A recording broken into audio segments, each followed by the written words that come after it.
যেতে নাহি দিব হয়, তবু যেতে দিতে হয়, তবু চলে যায়। কর্নিয়া মেডিকেল নার্সিং ভর্তি কোচিং আয়োজিত আজকের এই বিদায় অনুষ্ঠানে সবাইকে স্বাগত জানাচ্ছি।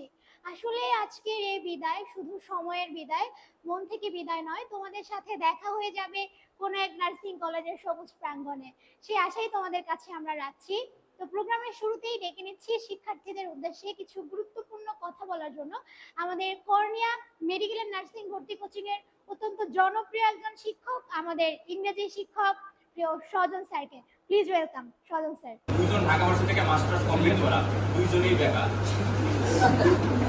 ঠিক আছে, তার মানে এই না যে আমি যদি একটা ভালো পাবলিকে চান্স পেয়ে যাই, আমার লাইফ সাকসেস, আমার লাইফ একটা ভালো দিকে চলে গেল, আমি অনেক কিছু করে ফেলছি, এই কিছুই না। আবার এমনও যদি চিন্তা করেন যে আমি যদি চান্স না পাই আমার কি জানি কি হয়ে যাবে, আমার মনে হয় আমার জীবনে কিছুই থাকলো না, আমার দ্বারা কিছুই হবে না, এরকম চিন্তা করারও প্রশ্ন অবান। কারণ মেয়েরা ভয় পায় যে যদি চান্স না পাই হয়তো তাড়াতাড়ি বাসা থেকে বিয়ে দিয়ে দেবে। খারাপ কি, ভালো লাগতো খারাপ না, আমার যেটা মনে হয়। এখন যে ব্যাপারটা বিশেষ, আপনার নার্ভাসনেস ওইখানেই বেড়ে যাবে, আপনার দেওয়ার চেষ্টা হবে। কথা বুঝতে পেরেছেন? তো ভয় কাটানোর জন্য হলেও যেই জিনিসটা আপনাকে কনফিডেন্স দেয়, যেই জিনিসটাকে আপনি কনফিডেন্ট করে তোলে, কনফিডেন্স দেয়, সেই জিনিসটা আগে দেখাবেন। আপনার মনে হয় যে আপনি জিকেটা ভালো পারেন, আপনি জিকেটা আগে দেখান। আপনি যখন দেখবেন যে প্রথম 10-12টা কোশ্চেনের মধ্য থেকে আপনার 7-8টা হয়ে গেছে বা 9টা হয়ে গেছে, দেখবেন আপনার মধ্যে একটা অটো সাহস চলে আসবে যে না, আমি হয়তো চান্স পেয়ে যাব, আমি হয়তো পেরে যাব। এই জন্য সবসময় চেষ্টা করবেন যে যেই সাবজেক্টগুলো পারেন সেই সাবজেক্টগুলো আগে তাকানোর জন্য। এবং আরেকটা কাজ করবেন না, ম্যাথ এবং ইংলিশ এই দুইটা সাবজেক্ট শেষে তাকাবেন। এই দুইটা সাবজেক্ট তাকানোর চেষ্টা করবেন মাঝখানে, কারণ লাস্টে গিয়ে এই দুইটা সাবজেক্ট দাগাইতে গেলে একটা টাইম ম্যানেজমেন্টের মধ্যে পড়ে যাবে, একটা সমস্যায় পড়ে যাবেন, আপনি কমপ্লিট করতে পারবেন না।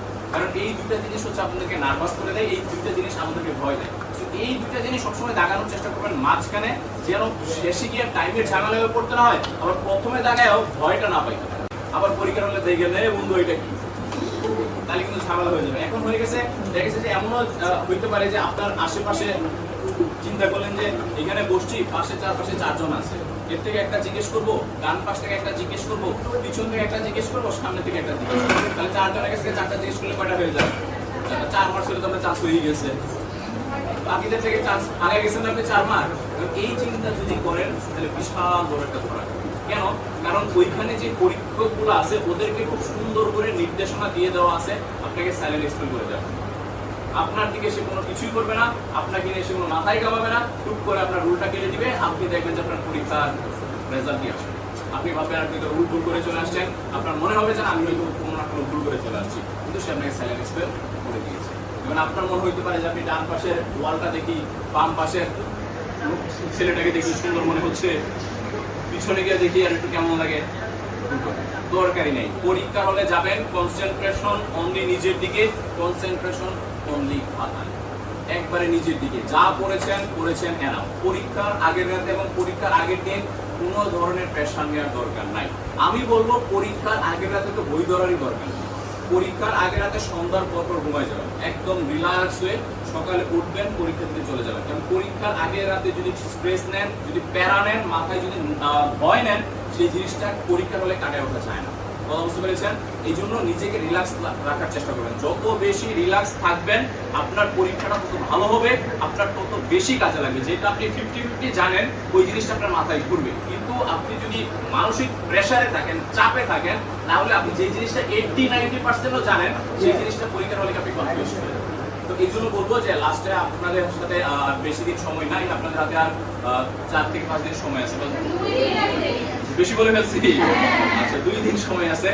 এই 2টা দিন জাস্ট নিজেকে টাইম দেন, রিল্যাক্স করেন, যা পড়েছেন চোখ বুলায় যান।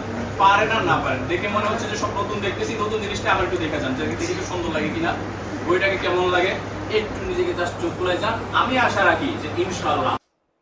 ধন্যবাদ সজন স্যারকে তার এত গুরুত্বপূর্ণ কথা বলার জন্য। স্বপ্ন জয়ের পথে চলো একসাথে।